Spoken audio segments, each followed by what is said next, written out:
बऱ्याच वेळा आपण घरी इडली सांबर बनवतो, परंतु हॉटेलसारखी चव आपल्या सांबराला काही येत नाही. परंतु आज आपण उडपी हॉटेलमध्ये बनणारं सांबर याची रेसिपी बघणार आहोत. या सांबराला हॉटेलमध्ये मिळणाऱ्या सांबराची चव असते, तोच सुगंध असतो आणि अगदी आपण हॉटेलमध्येच इडली सांबर खात असल्याचा आपल्याला फील येतो. चला तर मग आपण रेसिपीला सुरुवात करूया. यासाठी मी पाव वाटी तूर डाळ घेतलेली आहे. तूर डाळीला स्वच्छ धुवून 1 तासभर आता भिजत ठेवणार आहोत.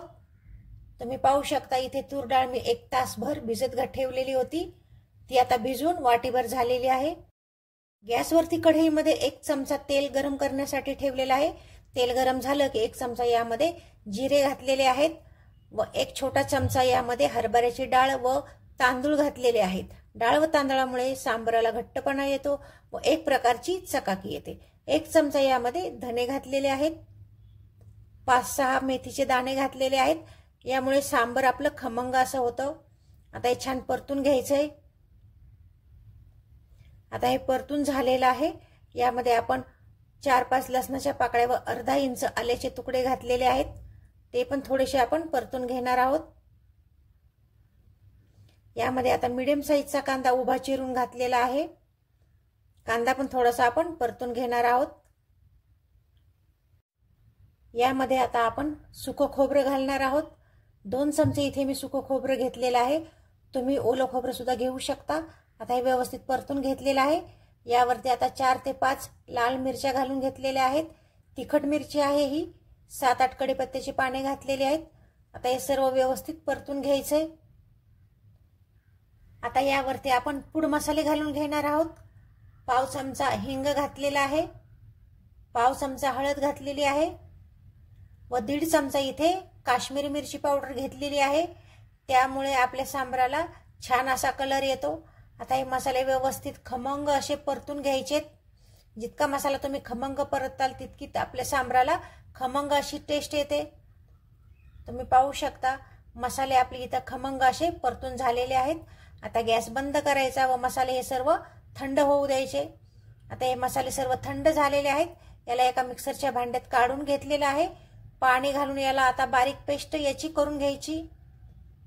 तुम्ही पाहू शकता छान अशी व्यवस्थित बारीक याची पेस्ट करून घेतलेली आहे. गॅसवरती एक कुकर ठेवलेला आहे. कुकर गरम झाला की 3-4 चमचे यामध्ये तेल घातलेलं आहे.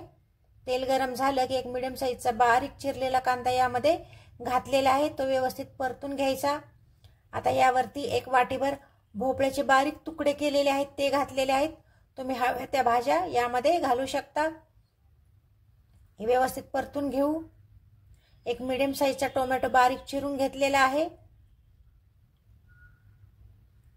आता हे व्यवस्थित परतून घ्यायचंय.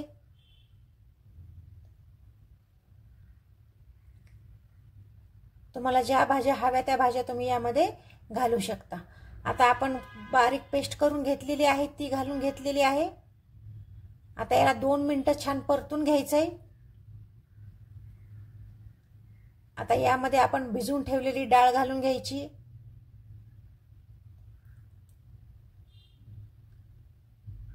आता हे व्यवस्थित परतून घेऊ. मिक्सरच्या भांड्यात मसाला लागलेला आहे त्यामध्ये आता पाणी घालून ते पाणी यामध्ये आपण घालून घ्यायचंय. आता आपली भिजून डाळ 1 वाटी होती तर आपण यामध्ये 4 वाट्या पाणी घालणार आहोत. तुम्हाला थोडंसं जास्त पाणी घालायचं असेल तर तुम्ही घालू शकता. आता हे छान ढवळून घेतलेलं आहे. चवीनुसार यामध्ये आता मीठ घातलेलं आहे. आता मगाशी मी 2 लवंग व 1 मिरची यामध्ये घालायला विसरलेली आहे. ती आत्ता घालून घेतलेली आहे. आता याला 1 उकळी येऊ द्यायची. उकळी आली की कुकरचं झाकण बंद करायचं व मोठ्या फ्लेमवरती याच्या 5 शिट्ट्या काढून घ्यायच्या व नंतर बारीक फ्लेमवरती याला 15 मिनिटांसाठी ठेवून द्यायचा. आता इथे 15 मिनिटे झालेले आहेत. कुकर आपला थंड झालेला आहे.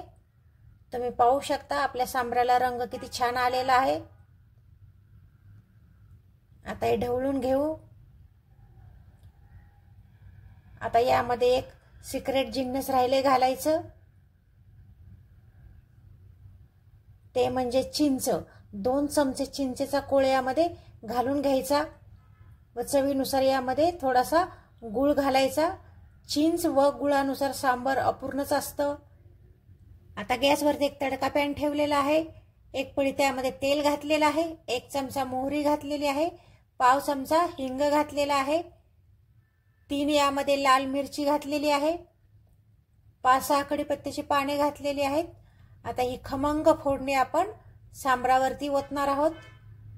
अशी वरून फोडणी घातली की सांबार आपलं आणखीनच चविष्ट लागतं। आता हे सर्व आपण ढवळून घेणार आहोत। तुम्ही पाहू शकता सांबराला आपल्या किती छान कलर आलेला आहे। आता एक उकळी आली की सांबार आपलं रेडी झालं। सांबराला आपल्या उकळी आलेली आहे। सांबार आपलं तयार झालेलं आहे। आता आपण ते सर्व करून घेऊ। घरभर सांबराचा घमघमाट सुटलेला आहे। आता यामध्ये आपण इडली घालून घेणार आहोत। जितका वेळ यामध्ये इडली मुरेल तितकी तिची चव आणखीन वाढते। अगदी हॉटेलमध्ये आल्याला फील होत आहे। व्हिडिओ आवडला असेल तर नक्की लाईक करा। पुन्हा भेटू अशाच नवीन रेसिपीसह। तोपर्यंत धन्यवाद।